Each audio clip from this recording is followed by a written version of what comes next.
Hello everyone, welcome back to another video. Today we are back in our kitchen and we will be finishing this.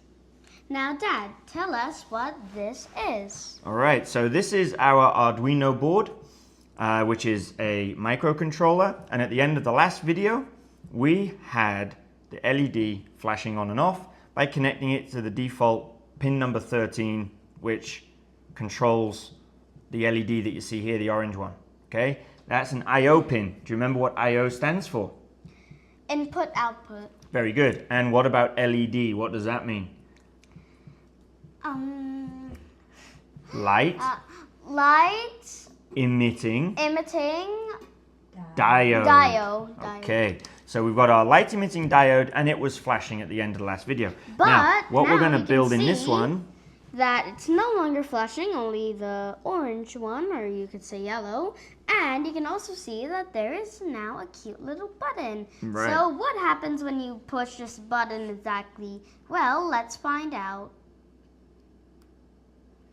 Now you see, the light is on, but if you remove my hand, it turns back off. Right, so we are going to go over how we modified the circuit from the last video to this one to make it like this. And as I said, you can now even do Morse code with it, for example. Okay, so this is called a tact switch. So it's unlike a light switch that you would have in your house. You don't want to have to stand there holding your finger down all the time, do you? So this is a tact switch, which means that when you let go of it, tact meaning tactile, when you let go of the switch, it no longer will be on. So specific type of switch that we're using for this circuit. Let's take this apart and we'll go through how we made it. Before you take any circuit apart, what's the important thing you need to do?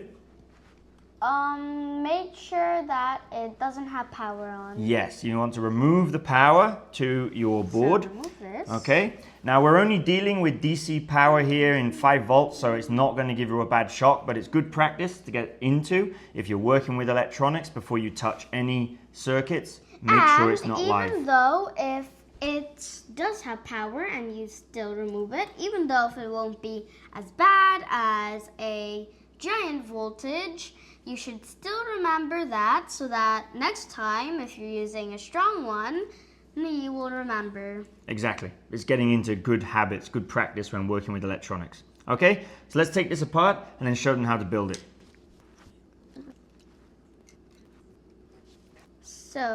Okay, so these are all the parts that we need. You're going to go through what we got here, Rihanna? Mm-hmm.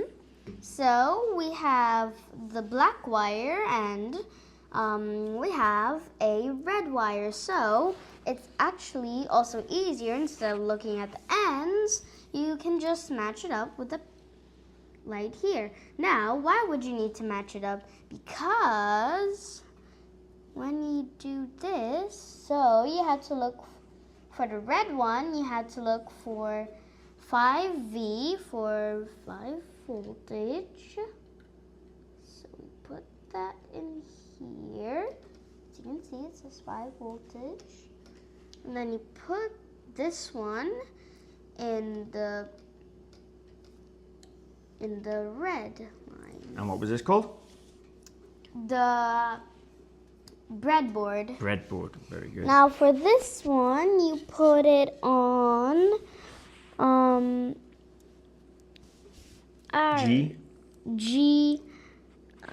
GND. Which stands for? Ground. Ground. And that's going to go to our negative terminal. Put it in negative.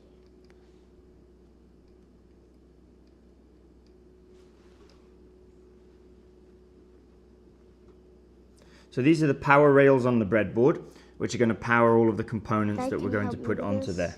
Yeah, we'll plug in the negative to there. So we've got our positive and our negative now connected up.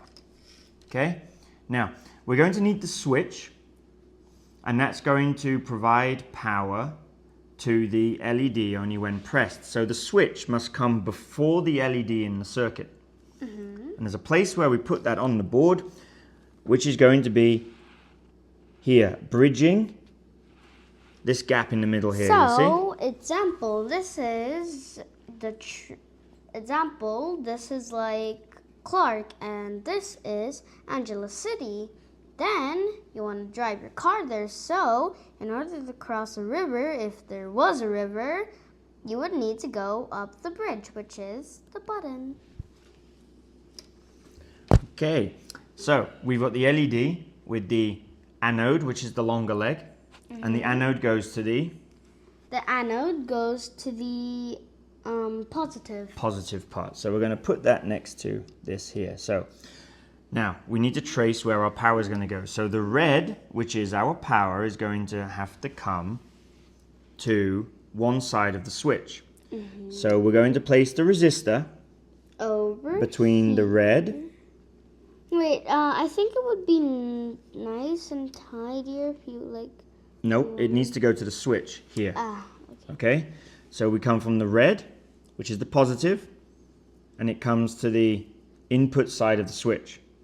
Now on the output side of the switch, we're going to use this weeny little jumper wire that comes in the Arduino kit. Smaller than this. All right. And that's going to connect from the output side of the switch to the input side of the LED, which is the anode. So we need to move this over a couple of spaces to make sure that's lined up.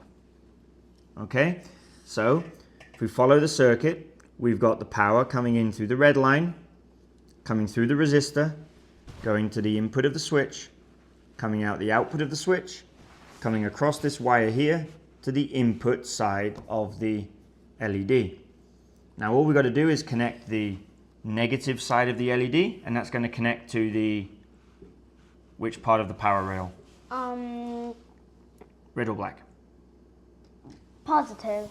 Nope. The power comes in from the positive, it goes out to the negative. So we're going to put this into the negative side here, and the other side goes to the output negative side of the LED. Okay? So now we have these plugged in. This one's a little bit tight. There we go. Okay.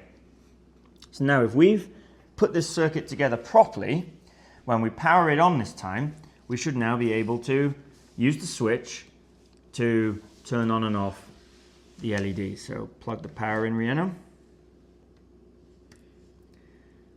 Okay, now our LED is not on, but we know that the Arduino is powered because we have the green light. The orange light is flashing. Go ahead and push the button. You could say yellow because it's more yellow than it's orange. And now let's push the teeny weeny button again, and ding! There we go. So that is how we add a switch into our circuit. So now we've made a few different circuits. We made our basic first circuit where we had the LED just turning on. We then had it flashing by using the I/O pin, and now we've had it on off using the button. In our next video, we're going to be adding a second button, and we're going to be doing something interesting with that. We're going to be exploring different types of circuits. That is wiring parallel or series. So at the moment, everything we've done has been a series circuit. In the next video, we're going to explore what happens if we put two buttons in series or if we put two buttons in parallel. If you want to know more, then make sure you tune in for the next video. Thank you, everyone, and don't forget to like and subscribe.